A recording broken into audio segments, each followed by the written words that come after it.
of karma, which we started last week.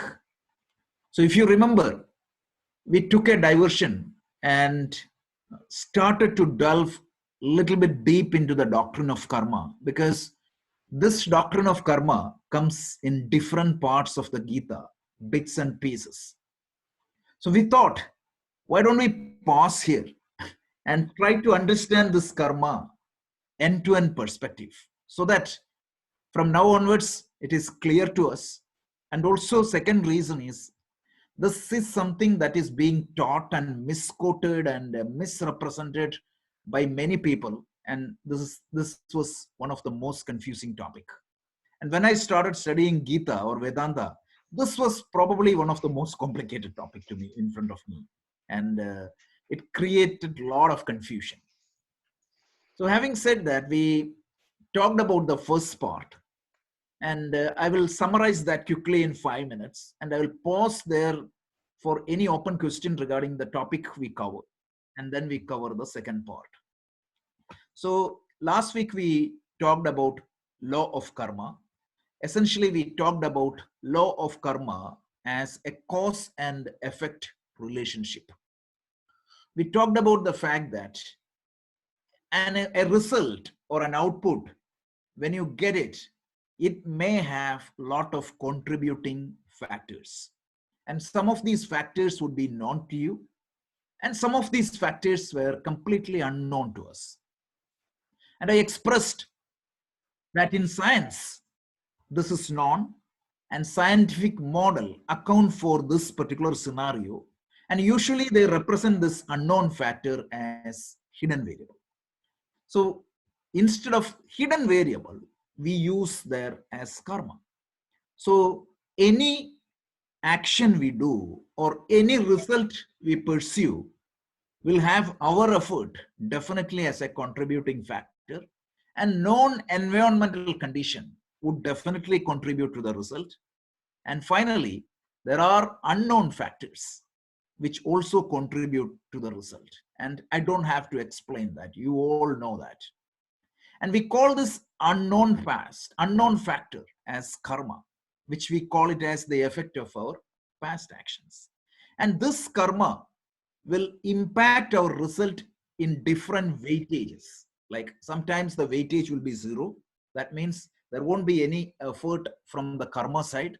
The output is entirely determined by our input or our non-effect. Sometimes what happens, the weightage of this karma is very high, that even we put the best effort, we may get contrary results. To illustrate this factor, I talked about one common example we encounter. This example is borrowed from Swami Dayananda. I told, right, when you try to go to the college, the scenario of getting bus, for the same input, you got 4 different outcomes. And what exactly is that one unknown X factor is what we call karma. So the karma can turn around your result. The karma can positively impact your result. So this is what we saw, the cause and effect doctrine of karma. And then we paused there and we started, okay, if the karma is an input factor, how that karma is produced. So we pause there and we try to understand whatever willful action we do in our day-to-day life. We said it produces 2 kinds of result.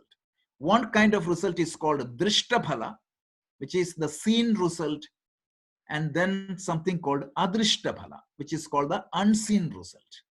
So the unseen result is what constitute karma. So we took one simple example, right? Suppose somebody steals money from another person. The drishtaphala, the immediate result is I'm richer by that much amount. And the adrishtaphala is some karma got into my account. And eventually, later point of time, this karma will contribute as a hidden variable into somewhere later.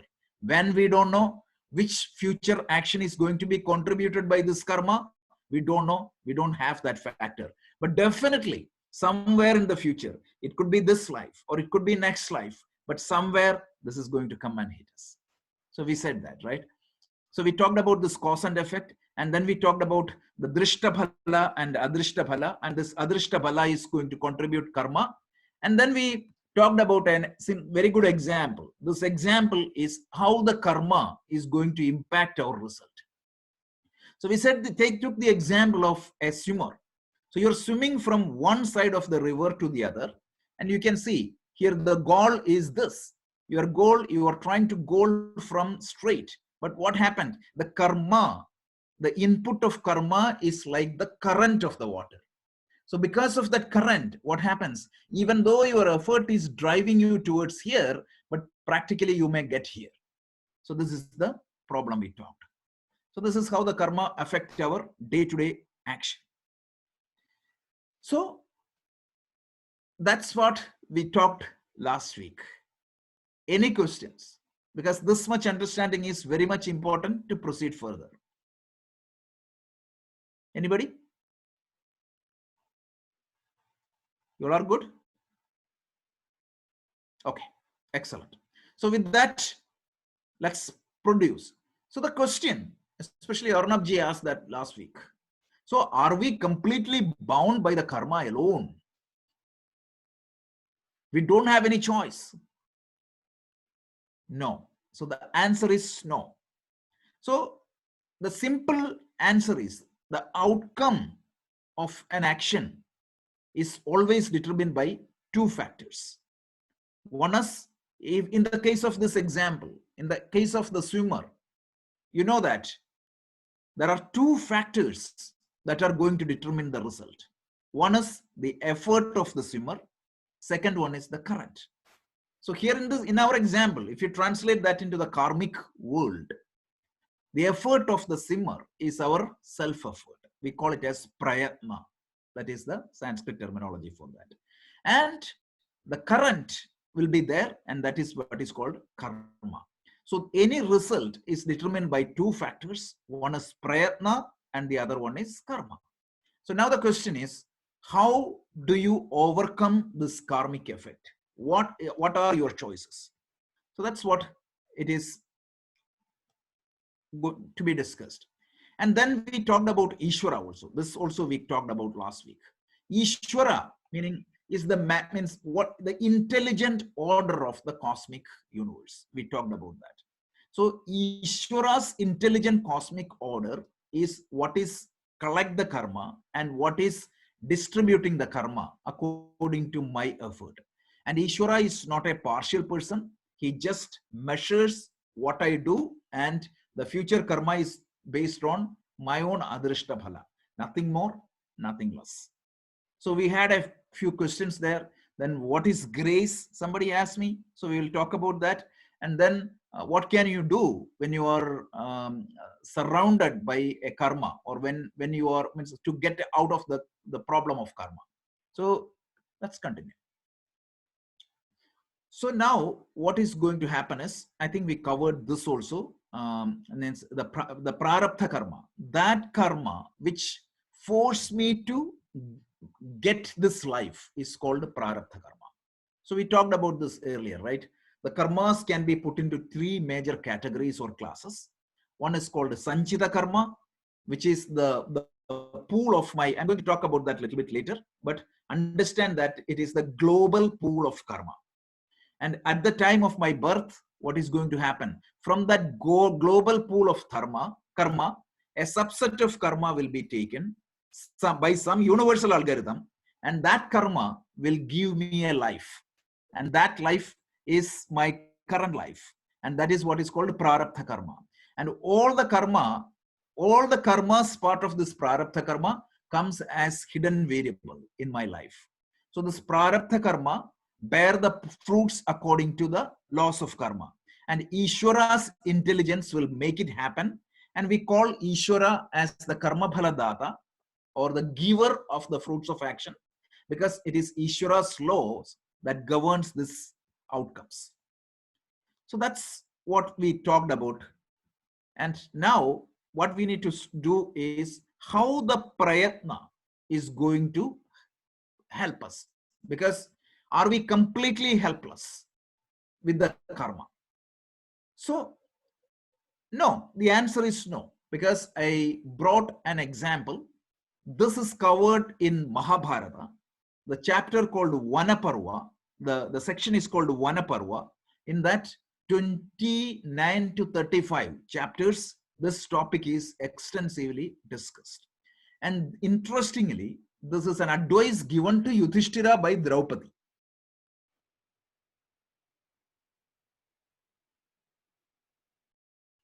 That's what it is.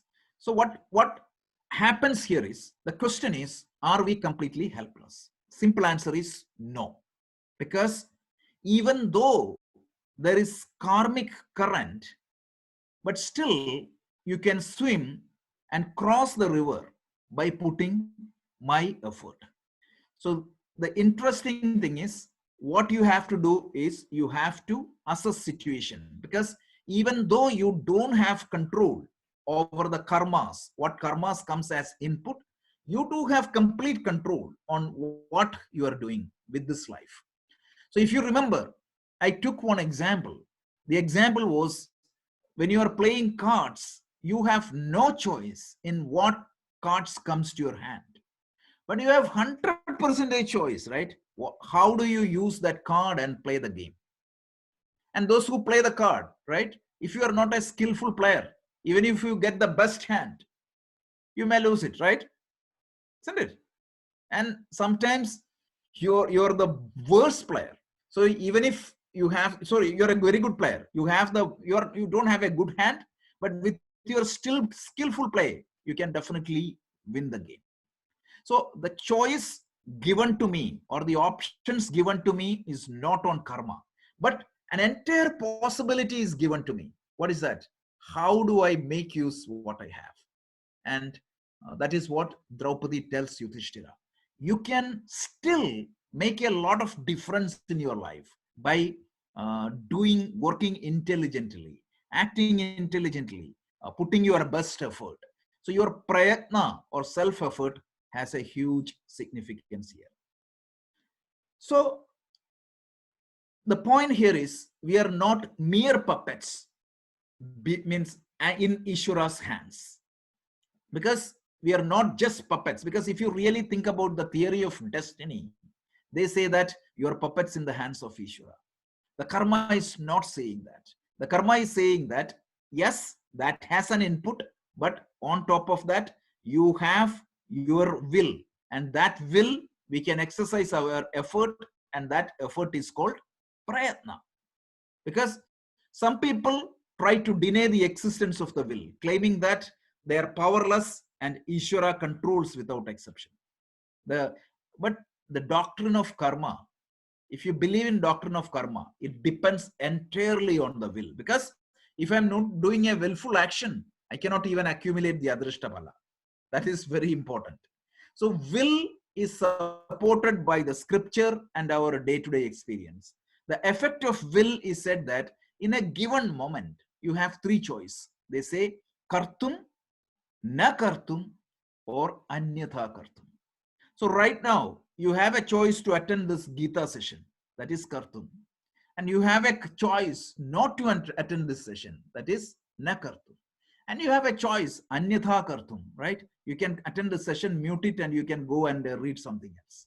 So this willful action is what is being produced by karma. And as long as you have this willful action, you will be able to mitigate and sometimes completely nullify the effect of karma. So let's talk about that a little bit further. So if let's take the simple logical example. So as a swimmer, right, my goal is to swim from here to the goal. But since the current is here, right, what is going to happen? I may end up here. So one thing I can do as a swimmer is, instead of swimming straight, I can swim in this direction. What is going to happen? Because of the current, I will be pushed down. So I'm swimming in this direction, and because of the current, I may end up somewhere here. Correct? So even though I can play intelligently and I can do something to nullify the effect of karma. So just like that, in the real world situation, like when you work on something, right? You can plan the risk management, you can mitigate something, you can do something. For example, there are several things you can do, right? Even in stocks, what do? You can put something for the low risk items, and you can do something different. So don't think that the karma alone is going to contribute it. The only exception is what? This, imagine that this current is so high, it's so big that I cannot cross it. Even if the moment I step down, I will die. Even then I have a choice. What is that? Don't swim now. Don't swim now when the current is very high. So if you feel that this field is giving you a lot of challenge, in spite of your best effort, try to change the course of action. Change the course of action. If you think that a particular profession, after your every effort, you're not getting results as you planned, everything is outside your hand. Mind you, only after seeing that your effort is not working completely, then what you can do? You can always change your direction. You can take some other profession and the input will be totally different. So this is just a mathematical illustration or a logical illustration saying that even though there is current, but as long as I can swim, even if the current is changing my direction, I can adjust my direction in such a way that I can reach my destination with a little bit more effort. For example, earlier, if I need only 10 units of effort to reach the destination, I may have to put 20 units of effort. But nevertheless, you can be successful in life and you will be able to contribute the effect of karma. But if you feel that the karmic effort is so much, then you may have to retreat and try something differently. Vivekananda beautifully expressed it. He said, I would, if I know that I cannot make that destination, I will retreat, gracefully retreat. There is nothing wrong in that. And that is the skillful action. You have to have the feedback loop always. You need to understand how the situations are going. And if you think that you're going to get a dead end, change the course of your direction. Maybe this effort or this project or this endeavor or this particular course of action is not good for you. And if you think that, what is the extreme case? If you think that there is no escape from that, gracefully accept it. But never give up without putting the effort, because most of the karmic effort can be overpowered by our own effort. This is very important, because karma is not going to teach you to be a silent spectator and think that everything is the will of God and just suffer. Absolutely not. Because that is why in that lecture between Draupadi and Yudhishthira, the need of our prayatna is highlighted. So we are never completely helpless, right? Regardless of the situation of our past karmas, we can always use our effort, prayatna, to respond to each situation intelligently and effectively. And by employing this prayatna, what we can do, to a certain extent, we can compensate the force of the past karmas. This is a revolutionary thinking, right? In almost every religion, they say that you're predestined. Your whatever they have written in your head that is being executed. This is not. So karma, please understand that karma is only one factor, and the weightage can be different from situation to situation. So let me give you some mathematical examples. Let's say that if the weightage of karma is very high, that means what? You may have to wait for some time, or you may have to change your course of action. And if the weightage of the karma can be managed by self-effort, there is a way. So an intelligent person, yogaha karmasu kaushalam. So an intelligent person, what they should do is they should have the skill to understand, means the effect of these hidden variables.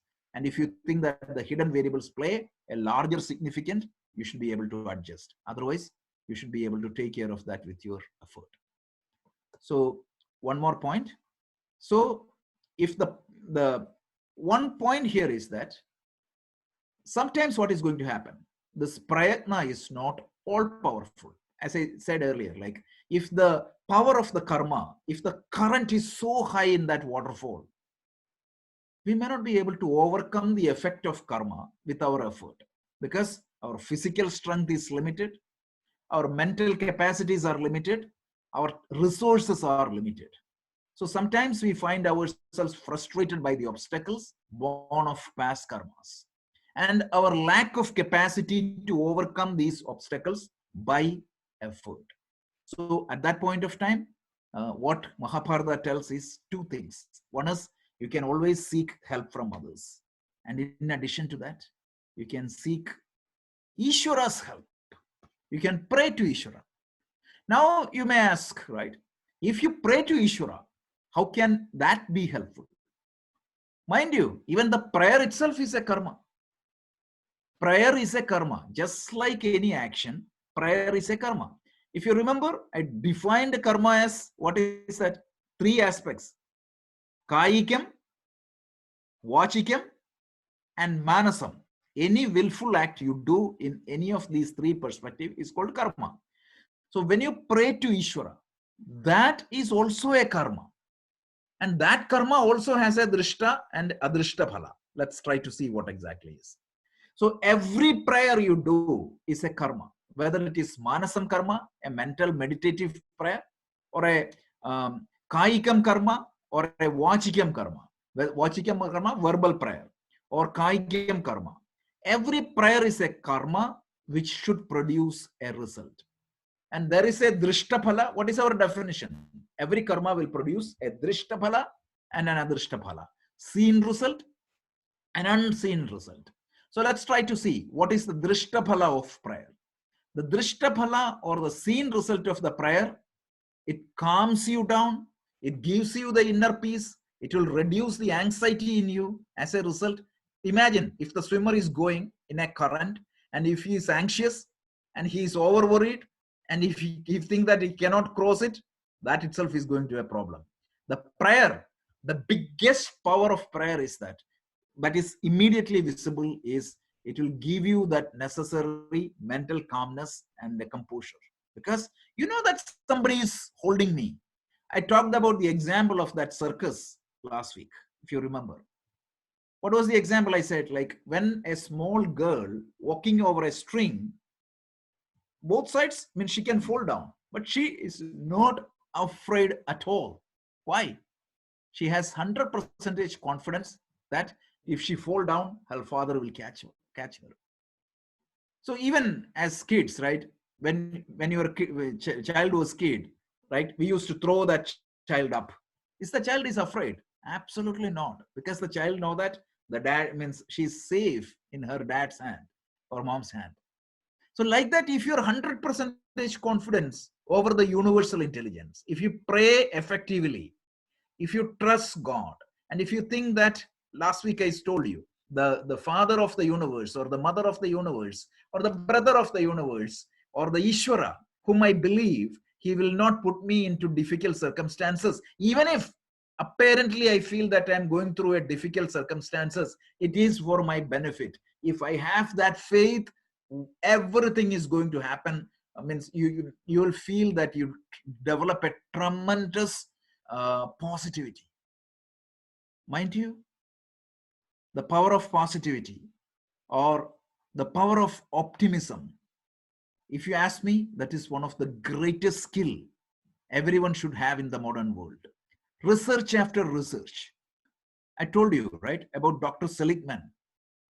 The Seligman of UPenn came up, he made a groundbreaking discovery in late 70s, 80s, something called learned helplessness. People learn to be helpless, and he saw that their physical health deteriorates, their emotional health deteriorates, their social health deteriorates, and their efficiency in action goes down considerably. Whereas if you're optimistic, if the automatic thoughts comes to you are positive, even your immune system to work properly, when the stress response is active, your immune system will not work properly. It is a mandatory requirement for you to have your relaxation response fired. for the immune system work. This is a very famous discovery by a scientist called Harvard Benson of our Harvard University. So this is the very power of the prayer. Because if you trust in God, not just merely believing in, if you trust in God with some understanding, and if you are confident that God is with you, any pandemic, any difficult situation, you have that much courage. Have you read all these stories in our Puranas? The power of that trust. Have you read the story of Prahlad in Bhagavata Purana? How he survived all these challenges? It is through the faith. So Drishtaphala of the prayer is immediate calmness. It is the positivity. It is the optimism. It is the ability to face the situation. So that is one thing.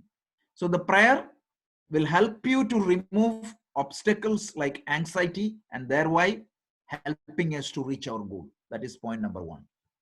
Point number two, there is an adrishta aspect of the prayer.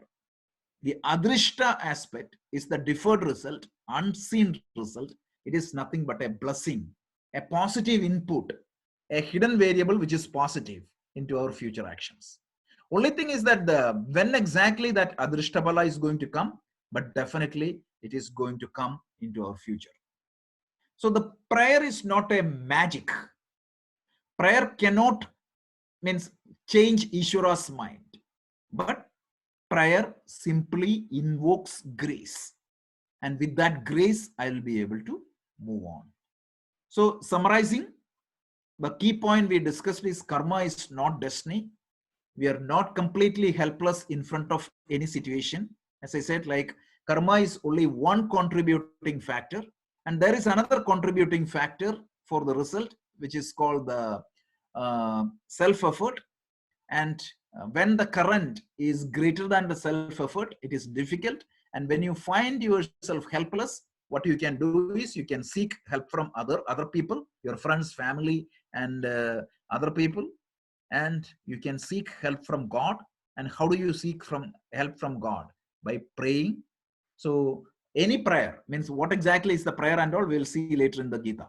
So what means when you invoke Ishvara, when you pray to God, that prayer has a Drishtabhala and an Adrishtabhala. And the Drishtabhala is the reduction of anxiety, stress, and everything.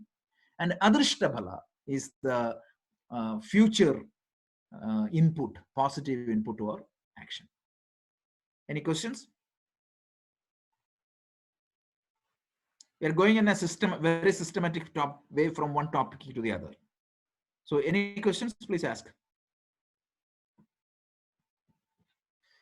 So Rajesh, is there a way of determining, and the reason I asked this question is that, you said earlier that, when the effect of your karma phala is too strong, then one of the options that may be available to you is to step back.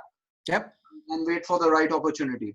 But I think the risk with that is that you may underexert yourself, and Yep. you may cop out, and even though you could have actually had a pretty good shot at overcoming it yourself, because you decided to give up too early, you just backed out and you left money in the table. You didn't do anything about it. Yeah. So there are two risks. I think this is a question in our parking lot. We will take it a little bit later. But to elaborate on what you said is there is two risks. One risk is you may judge yourself as anything comes in, you will say that the karma is so bad, I will retreat. Yes. I will not pursue my opportunity completely, right? Mm-hmm. Second thing is what? I may run into too much risk. Mm-hmm. I know I won't see the real risk. I will jump into that and finally I will sink down in the water. I'll burn out, yeah. Yeah. So these are the two risks. So the scriptures tells you that who can judge this? Who can Myself. judge?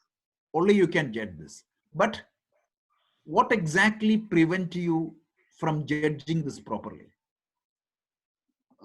Immaturity, lack of vision. Two things.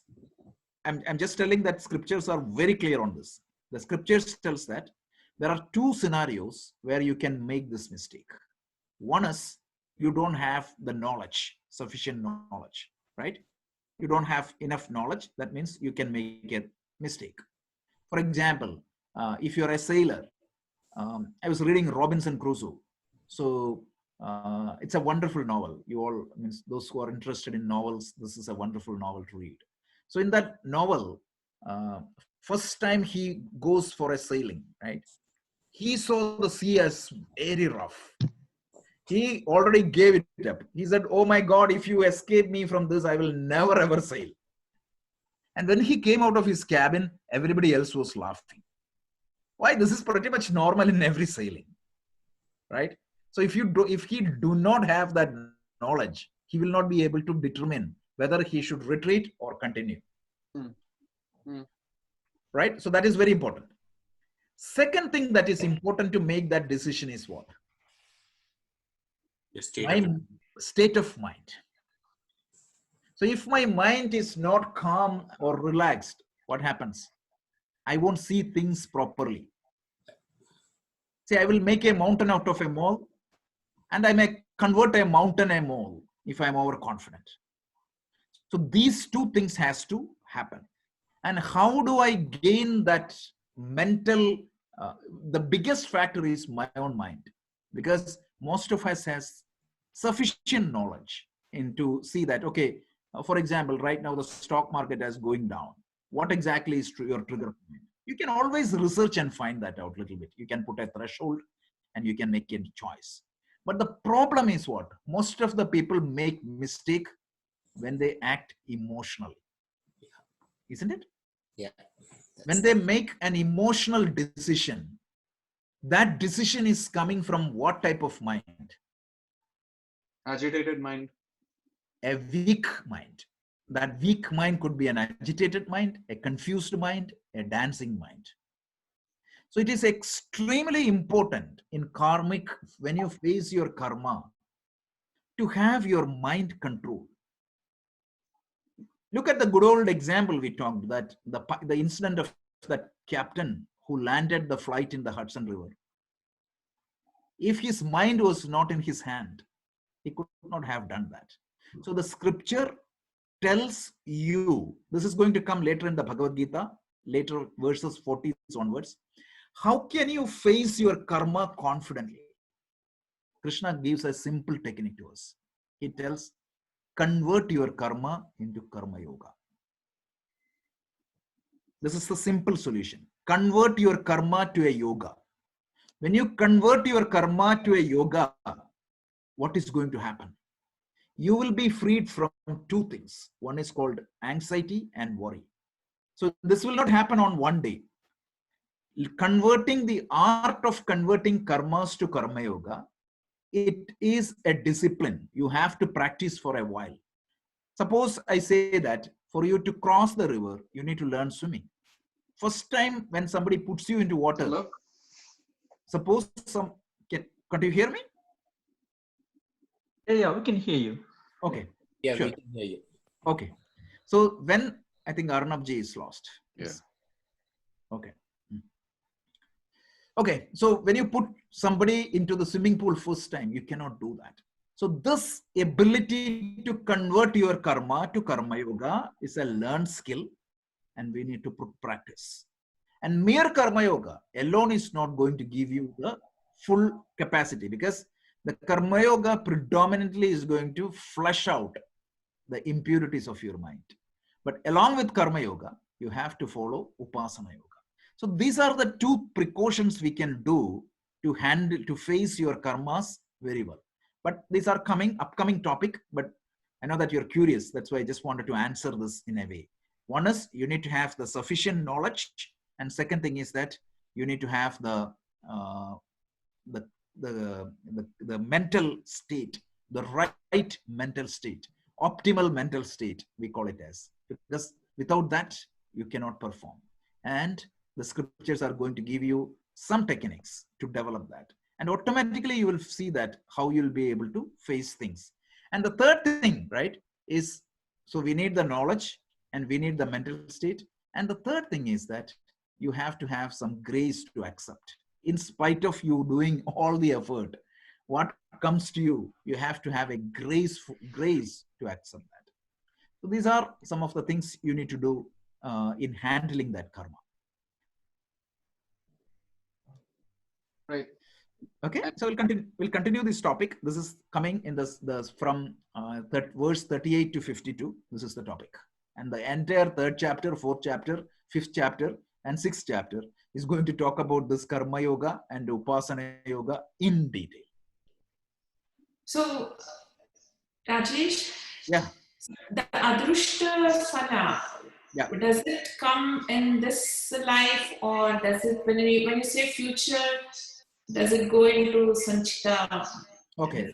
Tragedy? Yeah, so just give me 5 minutes. That's exactly the next few slides are going to cover, where exactly it is going to come. So No let's problem. hold for 5-10 minutes. I'm not going to postpone that to next week, but that is what is immediately going to cover.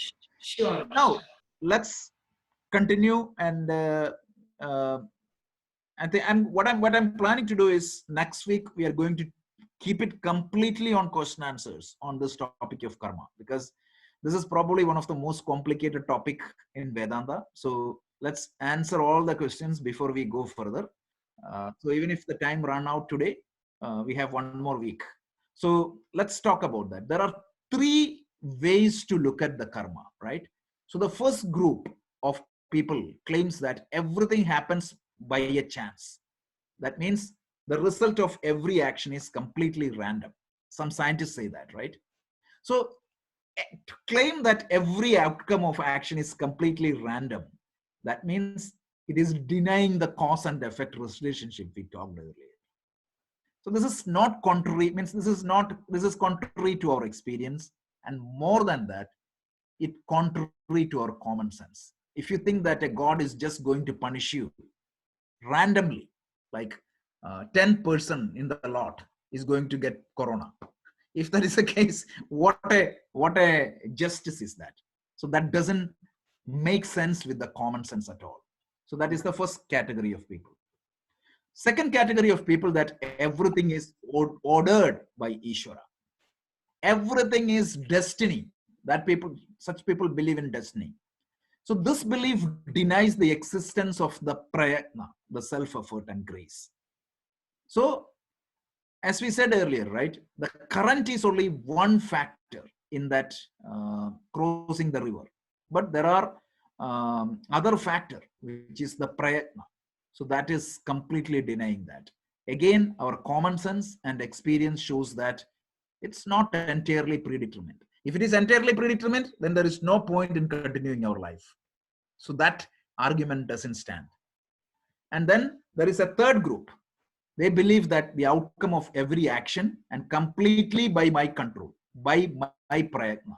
These so-called atheists, they deny the existence of God, and they say that my action alone is going to determine the result. So they deny the existence of the Ishvara. By ignoring this Deva or Ishvara, what they are doing, they go work, and sometimes they cannot explain what is happening. And it's very difficult. It is going to create a lot of depression, and they overrule these hidden variables and unpredictable factors and get into trouble. So these 3 options are not completely correct according to Vedanta. I'm just saying that this is exactly called out in that discussion between Draupadi and Yudhishthira. I'm not making it up. It is every verse. Let's talk about category 1. Category 1 means they believe that everything is random, which is not common sense. Category 2, they say that it is entirely destiny. So that is ruled out. Category 3 say that there is no destiny, there is no hidden variable, everything is known, everything is coming per my, it is completely a deterministic universe. We know that all the 3 are not correct. So the karma seems to be the most logical solution to explain the observed scenario. So these scenario illustrate the danger of misrepresenting the doctrine of karma, right? If we assume that everything is in our personal control, right, we fail to appreciate and adjust the unknown, or care for the unknown, or plan the risk, unpredictable factors, and we get into trouble. If you think that everything is by karma or destiny, then what will happen? You will just sit quiet and say that ye sab Ishwar ka nischay hai, right? Or Ishwar ka command hai, and we just don't do anything. There are such people. So that is also not correct. So an intelligent person acknowledges that there are hidden variables, and he knows that my self-effort can contribute, and he will put that effort. And this is what the karma is going to make you more responsible. The karma is going to make you feel that you can face it. So this is the most positive way of approaching the situation. And I'm telling this because a lot of people say that karma as destiny, which is not correct. So this is the verse in the Mahabharata, 33, Vanaparva, verse 33, 32. There are so many verses. I called out only one thing.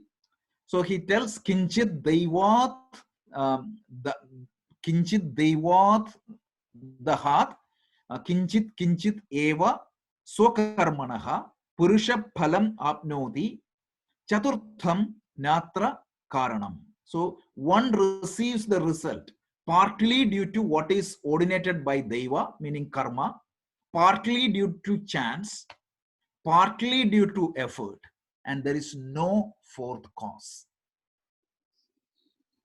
This is brilliant. Rajeshji, what is the difference between Daiva and chance? Okay, chance means sometimes what happens. Chance is like there is certain, there is not major difference. See, there are three factors. One is karma. Deva means karma, right? Second one means like what you call the my effort. And the third factor is the environmental factors which are known to me. That is what they call out. So it is not completely unknown. It's not a hidden factor. So, for example, if the right now you know that the market is bad, so it is that factor is known to you. So that is what is being called out. So on a high level, you can call it as two, maybe the karma and your effort on a high level. Yes. I was quoting the Mahabharata, but they call it as the known and unknown environmental factors. But this is a brilliant discussion. Anybody interested, go to Mahabharata, Vanaparva, chapter 33. Meaning these verses are beautiful. 29, 28, 30, 30. That beautiful conversation between Yudhishthira and Draupadi. I can share. Your chance is purely environmental, or it is grace, or is a combination of that? The grace is again part of karma, right? So grace means what? One example of grace is like, as I said, the prayer. Prayer also has adrishta phala, and that adrishta phala is counted as part of karma. So on a high level, as I said, it is mainly karma and your effort, because everything else, even the chances, can be folded into the umbrella of karma. Karma means adrishta phala. So theoretically, if somebody does not do any karma, but they just does only prayer, just a more mathematical model here. Sorry about that. So what happens? I was following the mathematical model only so far. If you missed the last week, it was entirely over mathematical model. So in that scenario, what happens if somebody is born with prarabdha and he involves only in prayers the entire lifetime? Yeah. So what's the outcome? Absolutely. Would everything get converted to adrishta phala only? Yeah. So let's talk about that, right? So somebody is not paying any, let's say that I'm not going to work. I sit home and only pray, right? Right. So the expected result is what? I need money to run my family, pay the mortgage, all those things. So there are multiple chances. We said that the result here is making the payment or getting the money. So let's say that that is the expected result. We say what is the mathematical model we proved? We said that the result has two factors. One is karma. Second one is my effort. So in this particular case, my effort towards the result is almost zero. I'm not doing anything. I'm sitting at home and praying. But that prayer means what? Then I'm entirely dependent upon the karma, the grace to Right. earn that, which is very unlikely, right? But that is completely cannot be ruled out. If your past is so good, you may win a lottery. That's what I was saying. Yeah, you may win a lottery, or sometimes what happens, you may inherit a lot of money from your parents, but there is no guarantee. The chances are very less. And then suppose to add on top of your example, right? Suppose I'm sitting and praying. I cannot say that the prayer I'm doing right now exactly going to contribute to the result I want right now. We said that that can contribute sometimes in the future. Nobody can say that the prayer, the adrishta bhala of my prayer is going to contribute immediately to the same action I am pursuing right now. No way. So along with prayer, it's important to have your self-effort. And that is what the scriptures are continuously talking. Our self-effort is extremely important. And remember, that is why Krishna told Arjuna, go and fight the battle. You cannot just depend upon anything else. Take responsibility and do your best. Yeah. Rajaji, which is more powerful, prayers or self-effort? Both, because of course, self-effort means, again, let's go to the mathematical model. Since all you have done the logistic regression and the like the linear equation, you know that. So the output is, let's say that the output is y, and that output is determined by 3 variables, A, B, C. Typically in a mathematical model, how do you represent that? A will have a parameter, which is the weightage, right? And B will have a parameter with a weightage. And C will have a parameter with a weightage. And the contribution, how much a variable is going to influence your output, is determined by the value of that parameters. And if you, those who studied machine learning and such algorithm, you know that initially how to solve that is you are looking for that parameters. That is your first thing. So you need to know, means what exactly is the weightage of this parameter. So it is case to case, time to time, it varies. So for me today means I may not have any karma left. So I will be entirely dependent upon my self-effort. And some people, what happens? They may have their effort will be boosted by the karma. Sometimes what happens? Their karma is so good that you don't need to do anything. For example, if you are traveling in the same direction as that of the current, what do you need to do? Just float. Yeah, just float. Automatically you will reach destination. And some people's life is like that, right? Yeah. Have you seen somebody like without anything, they just grow like anything? There are hundreds of cases. Yeah. And some cases, what happens? They They have put to struggle a lot. everything under the sun. And everything you do, what happens? Don't get resolved. Result. And even in your own case, life, from time to time, don't you have some period where or whatever you do, it goes in the opposite direction? Yep. And there are some years, you know, that whatever you do with little effort, you see that it got multiplied. Yeah. This is what is karma. And there is no explanation for that also. There is I mean, at least no the logical explanation. from this life. Yeah, this is the only explanation. This is the only explanation. So what is the beauty of this? When you acknowledge karma, right? When you cannot explain that, okay, I got elevated by this karmic current, I can console myself. What? In another situation, yeah, I did my effort. So define success as your effort. You're not helping, Rajesh. We're trying to find out if there are any shortcuts. Yeah. No shortcuts. Thank you, Dr. Vijay. You simplified it for us. I wish somebody had came up with a pill that will nullify the karma effect. No. Is there any way without effort we can get everything we want? Yep. Those the mantravadis and all those people are talking about that. Vedanta will not talk it. The whole reason why this karma is introduced in Vedanta is make us more responsible. Take the ownership of our life. Okay, so this is I just wanted to give a snapshot of the different arguments we have used so far, because we are trying to explain an undeterministic model through the deterministic model we have, right? So mathematically, that is exactly what I'm doing. Yeah. And this is how what we can do. Just give you some logical explanation on this. Perfect. Yeah. Okay, so let's proceed.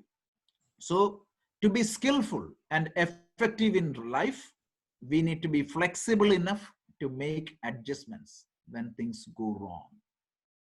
Look at this. This is coming from a scripture which is written 5,000 years old. Have you attended the management lessons, recent management lessons? What can they do this more than this? So to my surprise, during the pandemic, one of the leadership call I attended, they quoted a statement very similar to this 1 week back. I had updated the presentation prior to that, but 1 week back, I saw a very similar situation.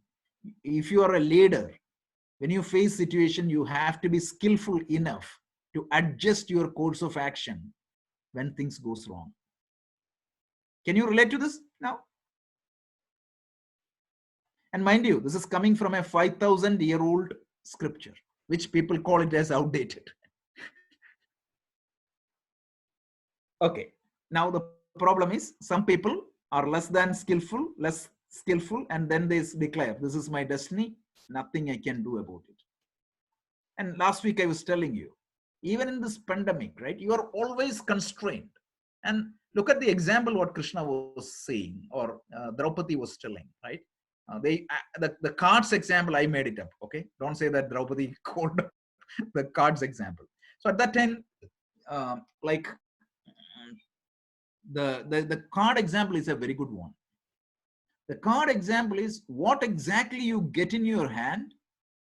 Do you have any choice? Even if you are the best card player. No. But what do you do with that card is completely in your hand. And as I said earlier, some people, what they do, the best hand they get it, they spoil it. And some people, with the small limited option they have, they win the game. So that's what we can do. So the destiny attitude, what Mahabharata tells, is a self-defeating attitude. And it arises, usually it arises because of the misrepresentation of the doctrine of karma. And I scanned through the entire Sanskrit, means I talked to a couple of experts also. There is no word originated from Sanskrit which talks about destiny. So you may ask a couple of Hindi words like kismat and such words, right? Go and find the etymology of that words. These words came from Urdu to Hindi.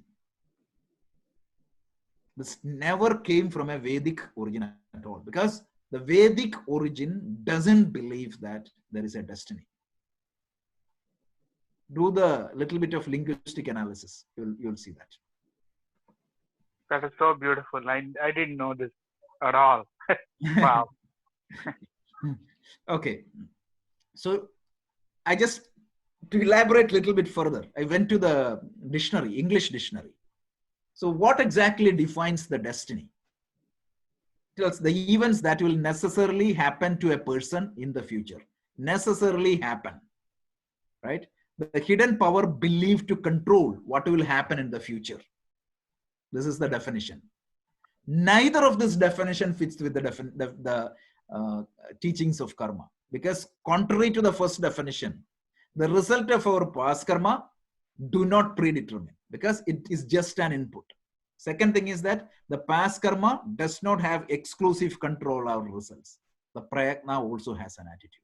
So considering that, these two definitions of destiny is not aligned with the definition of karma. Why I'm saying is that even Hindus, I saw that they call karma as destiny, and they believe in this destiny. So the basic problem with the word destiny is that it implies predetermined. I am helpless. I am given up.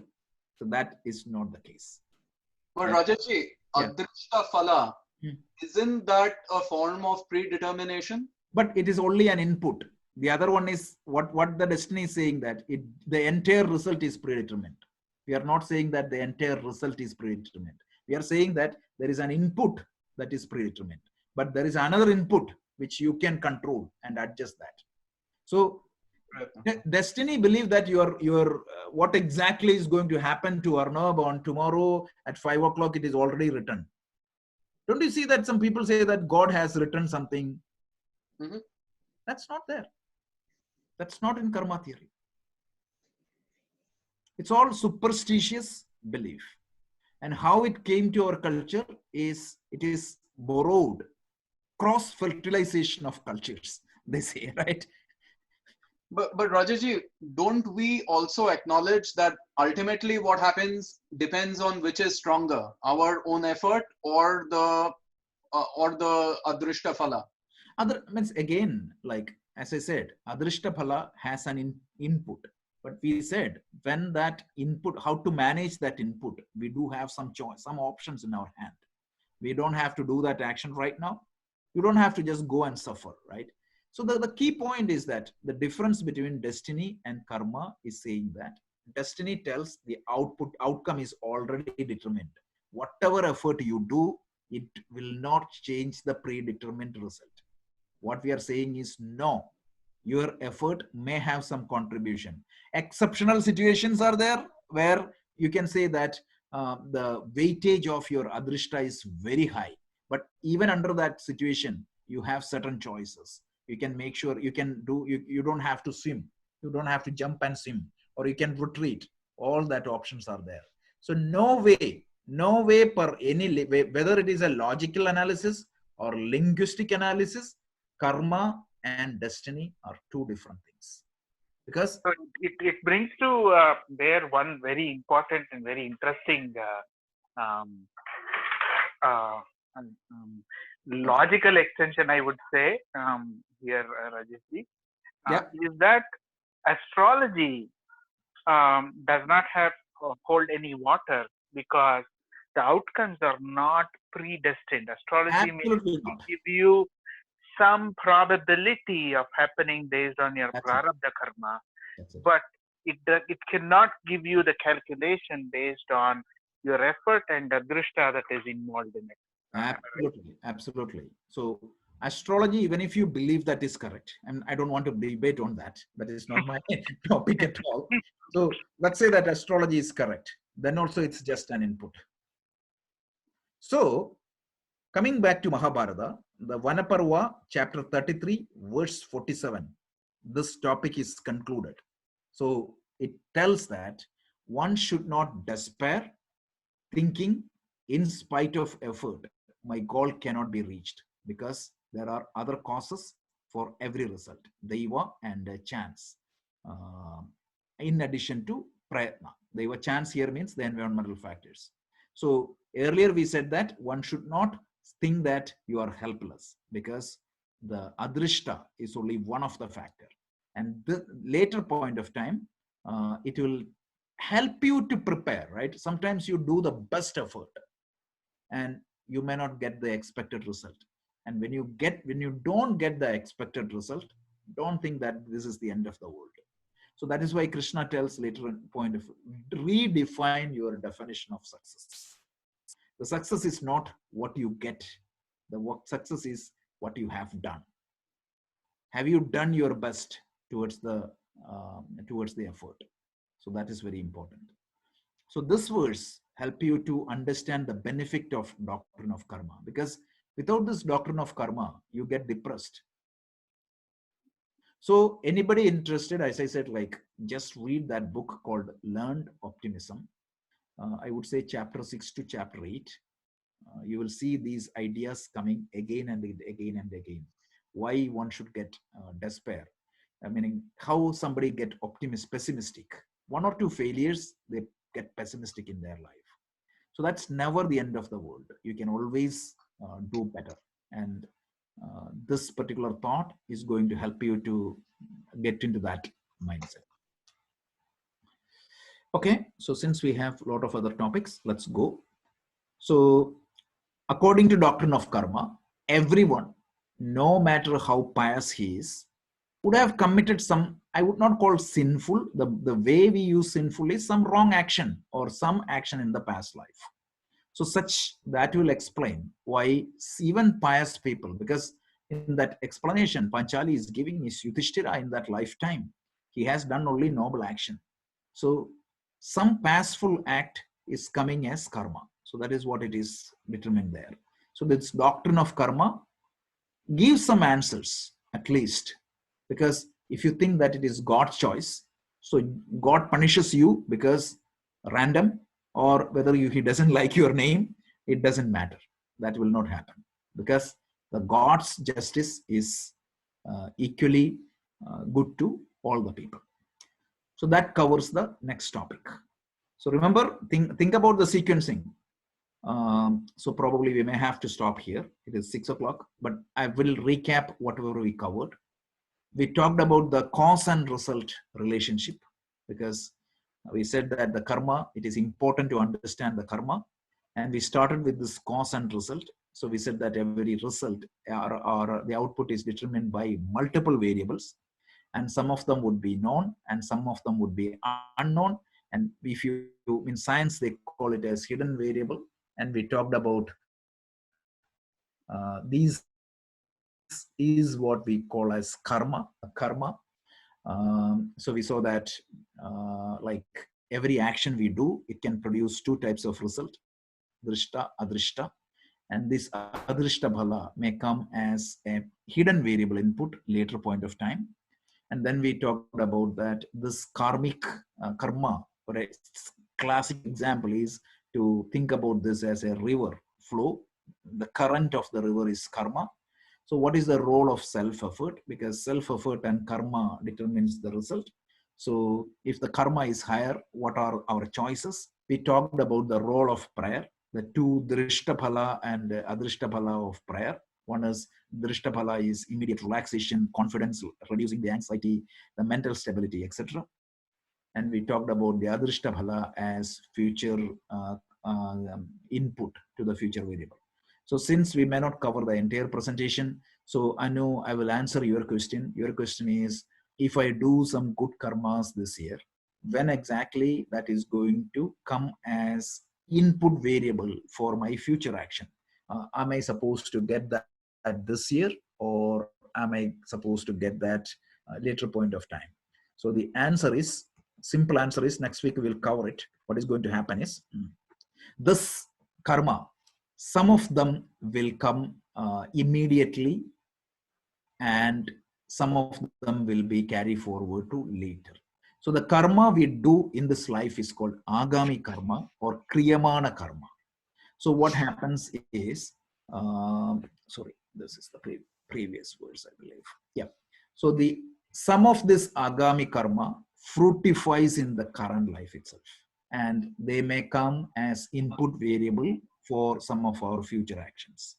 And whatever that is not fructified at the end of this life, it will be added to the global karma pool, which is the Sanchita karma. So let's say that in this lifetime, I'm just making it up, you did 100 agami karma, and 100 agami karma will produce 100 adrishta. Out of that, maybe 10 adrishta will fructify this life. And what is going to happen is these 90 adrishta, which could not fructify this life, in this life, will be added to the Sanchita karma pool. That is the doctrine of karma. Again, I cannot prove it and I cannot disprove it. This is a, we started by stating that this is a matter of belief. And only thing I said is, when you believe something that elevates you. If you believe that it is fate, that is not going to help you by any means. So if you want to believe something that is lifting us. So I know that was the answer to your question. So partly this year, And what exactly is the rule that is going to tell me if I know that, okay, if I do this action, it is going to come back next year. I could have done that. Unfortunately, there is no way for knowing that. Okay. Thank you. Thank you, Rajesh. So Rajesh, we will does have karma we accrue? have another 30 minutes. Just 1 minute. We need another 30 minutes to complete 2 more topic, because now we have only 2 more topic. If you want, I can cover 1 more topic little bit. Let me ask you. The next topic is, what are all the different buckets or categories of karma? So we need to talk about Sanchita karma, Agami karma, and the Prarabdha karma. So we need to understand that very clearly. And then the next question is, when you do a willful action, how do you categorize that karma? What are all the types of karma in for a willful action? So there are 5 categories of karma, which is called Nitya karma, Naimitya karma, Kamya karma, Nishikta karma, Prayashchitta karma. So we need to understand that. What is the role of each one of this? And then there was a question last week, and I said, like, the course of our discourse will cover that. Somebody was asking, how do we erase is there any way we can erase the karmic impression? I said no. And then what is the solution? That is what is called Prayashchitta karma. So a simple explanation I gave last week, which I will repeat, is Prayashchitta karma will not reduce the effect of the karma, but it will give you a cushion to bear that. I use the example of a shock absorber. The shock absorber will not eliminate the shock, but it will make the effect of the shock less affected, right? That is the definition of that is what happens with a shock absorber. So that is what is with the Prayashchitta karma. And if you want, I can talk about as per the Vedic rituals or the Vedic modeling. How many type of Prayashchitta karmas are there? Some 5-6 karmas are there. If you want me to talk about that, I can talk about that. I was not planning to do that. If anybody is interested, we can. Okay, sure. Definitely interested. Okay, so we'll do that next week. So that will cover the karma topic. So if everybody can stay 30 minutes longer next week. So it will take, these 3 topics will take almost 1 hour. And then 30 minutes we can have any open questions on that. Any open questions, please post that in the WhatsApp group so that I will be prepared, because I may not be able to answer all the questions by hand. So if I get that question earlier, I can prepare well. So this is this will cover an end-to-end discussion on karma. So I took every reference of karma in Bhagavad Gita and tried to put that into a holistic model. So in today's topic, whatever we covered, any other questions? Yeah, you have to understand this from a very sequential, holistic way, one step at a time. Use those mathematical model because that is very helpful. Yeah, Rajesh. Yeah. Question. You earlier you said something about manasam, kachikam, and kaikam. Yes. What are so the those? Karma, right? That's a good question, Rohitji. Thank you. So any willful action I do, it can be of 3 types. One is called kaikam karma. Kaikam karma means I physically do something. For example, I throw a stone at somebody's head. That is a kaikam karma. Vachikam karma means I won't do anything physically to him, but I will just use some words. Okay, I will just use some foul words against him. I won't physically hurt him. I will just verbally hurt him. That is Vachikam karma. And the last one is called Manasam karma. I won't do even verbally say anything, but mentally I'll be cursing him. I don't think that this is only cursing, but it can be on the other side also, right? The positive things also can be done. So there are 3 possibilities for me to do the action. One is called Kaikam, the other one is Vachikam, and the third one is Manasam. And this is exactly what is modeled by the Vedic rituals. So there are certain prayers which is completely mental. For example, Shiva Manasa Puja. You don't do anything. You don't even light a lamp. You don't chant any mantra. You will sit, close your eyes, and do that puja entirely within your mind. So this is called Manasam karma. And then sometimes what happens? You don't do any physical ritual, but you do some chanting. And that is Vachikam karma. And sometimes what you do an elaborate ritual, physical ritual.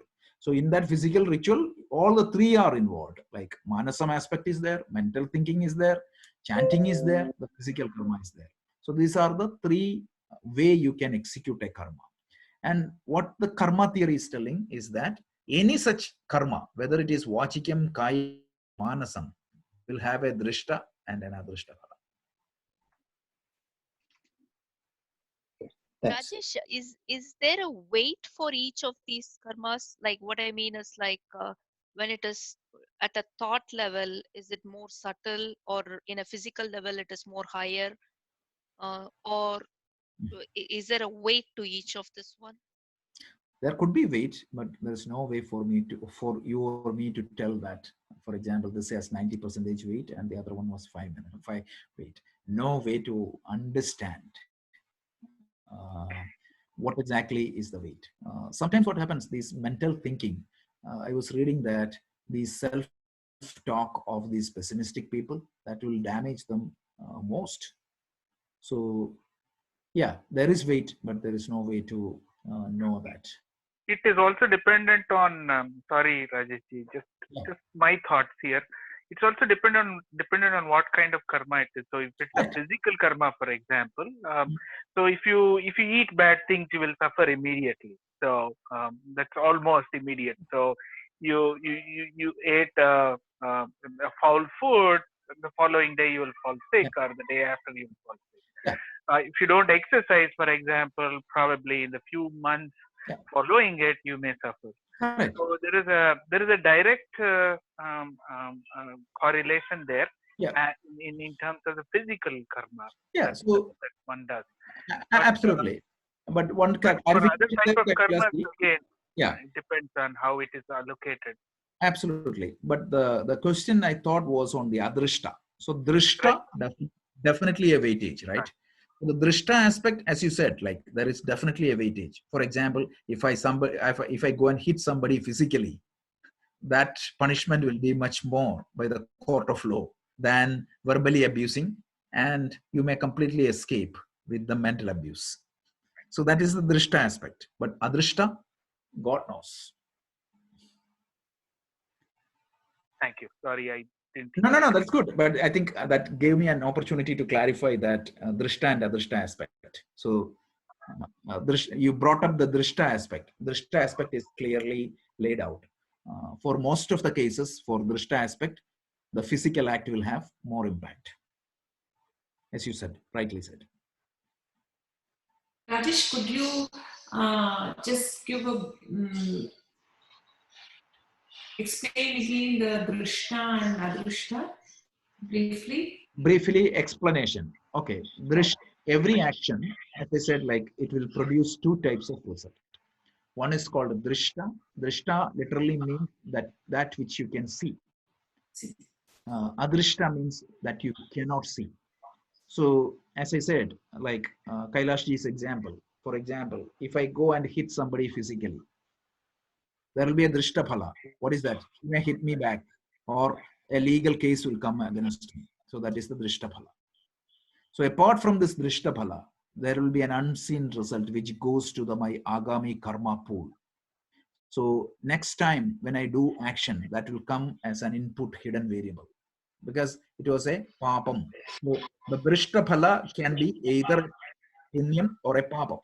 So when it is a punyam, what is going to happen? I will be given a better opportunity. Or in an endeavor when I work, this punyam will add as a positive current. But the papam I gain in future, it could be this life or it could be sometimes later, it will come and affect me negatively. As I said, this adrishta phala is going to determine the hidden variable, the category of hidden variable in the future. So what they are telling is live a life of dharma. Whenever you live a life of dharma, whatever adrishtam you are getting is always punya. So that means you will be, means even for material sake, you will be better in your future. The current prarabdha is going to determine what is going to happen this year, but some of the agami karma may also come. One more topic which we didn't talk means which we need to talk next year is, where is the end? Because as long as you live, right, you will accumulate more karma. And as long as you have more karma in the Sanchita karma pool, you will be reborn. So is there a, what is the exit process? It's like an infinite loop. So how do you get out of that infinite loop? You need a break, right? Break statement in between. So how do you do that? So that also we need to talk. And Rajesh, It's the a other big topic. Yeah.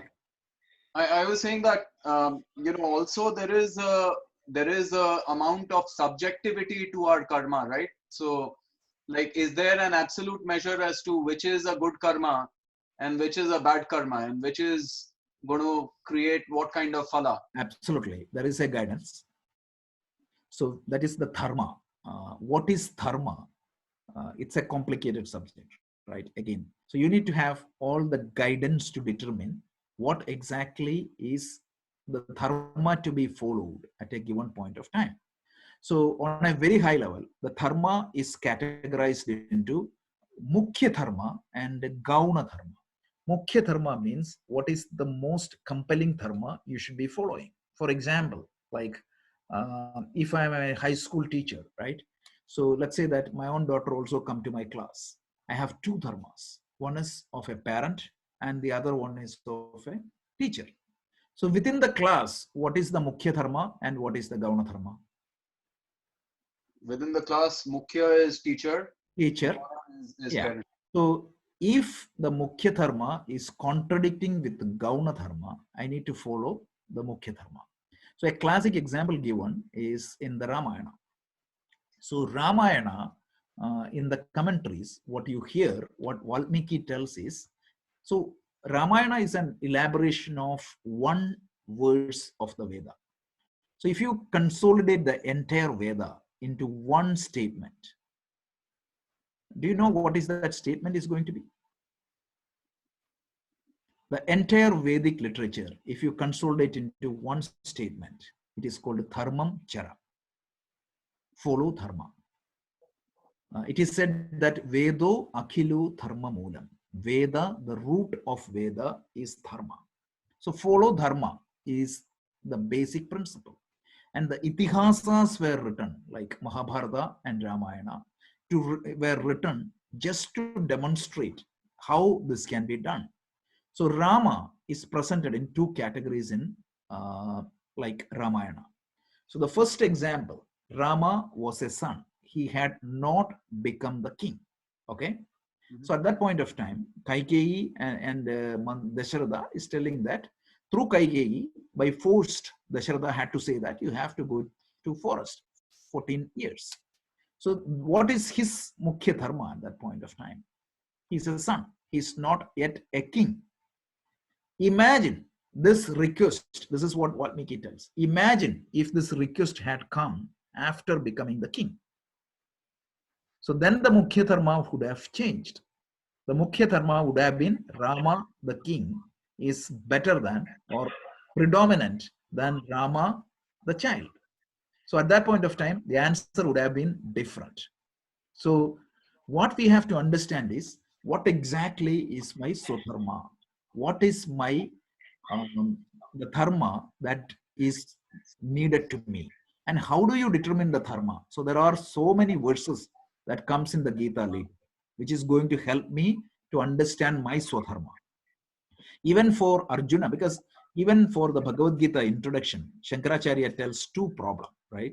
When my mind is not pure, this is how Shankaracharya explains the first 57 verses of the Bhagavad Gita, because he never put any commentary for the first chapter or second chapter up to verse 10.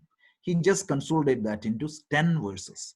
And in that 10 verses, he tells that when my mind is not pure, when my mind is turbulent, what is going to happen? Emotional imbalance will lead me to delusion, and immediate after effect of this delusion is twofold. One is I will not be doing my swadharma. I will be always doing the paradharma.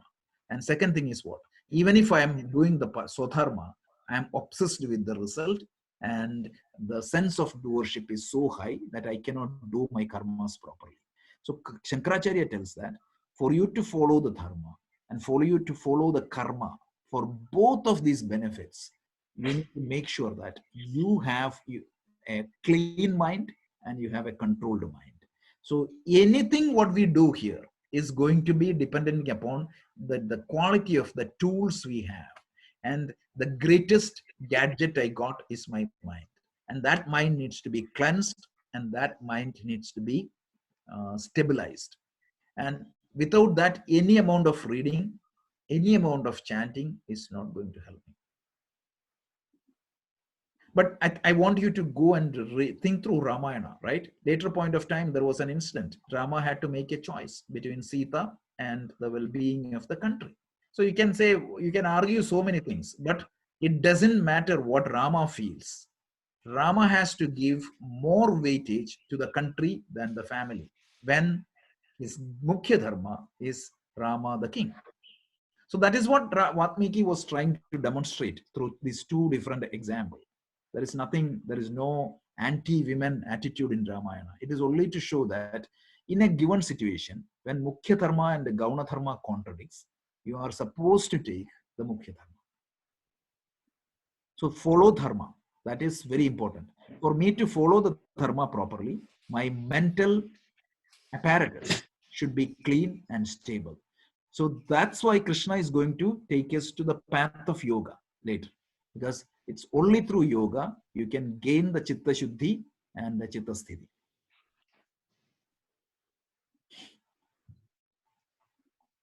Any other questions? Okay, before I close, how is everybody doing?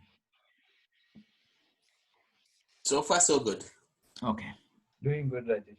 Excellent, excellent. So are you reading any book, or how do you, watching some movies? All good, Rajesh. We actually working more. Kailashi, thanks for all those books. Those are wonderful No, books. please don't thank me. You're doing so much. Come on.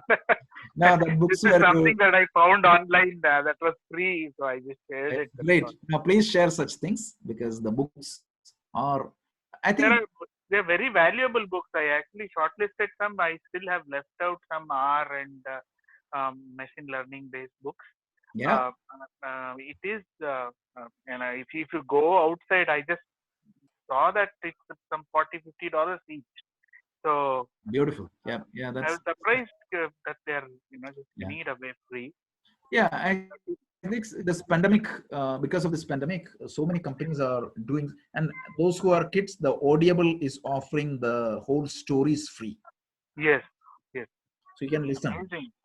I listen one story every day. It's so good. You can listen to Japanese folk tales. You can listen to the Grimm stories. All these I see. stories are there.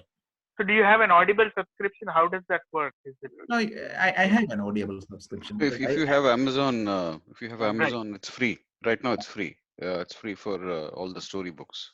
Correct. Oh, It is is it? free. Oh, I Yeah. didn't know that. Yeah. So it was like something like $15 a month or something. No, It is. Right now, it is free. Right now, it's That's all free. the story part is free. All the Story part story is, section is free. Yeah. yeah. Story part is completely free. It's stories.audible.com, something like that. If you have Amazon Prime here, it is free. What did you say, Rajesh? Yeah, the Audible, like Rajesh was mentioning, Audible part where the stories are, that Free. part is free. I think it's called stories.audible.com. Stories.audible.com. Yeah. Yeah, right. That's what it is. Stories.audible.com. That part is free right now. 100% free. Yeah. And these stories are amazing. It gives you a lot of, for example, Jataka tale. It's free. Whole thing. You can listen to all the stories. And these stories has a lot of moral. I love to listen to all these stories, whether it is Eastern, Western, Japanese, Chinese. It's beautiful. Very true. So what I was saying is that, see, we were forced into this situation. That is a collective karma. But what we can do at this point of time is totally in our hand.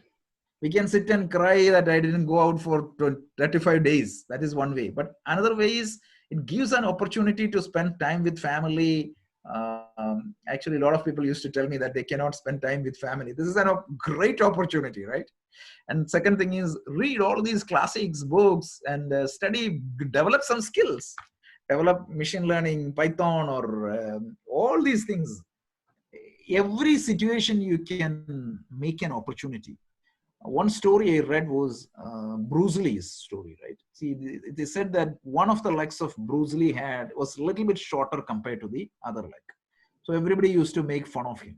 And later point of time, you know what? He became the best in his field because of that indifference, because of that other leg. His kicks were so powerful. So how do you make advantage of a disadvantage situation in our favor? That's a great skill. That's where this prayatna, the self-effort topic we were telling earlier.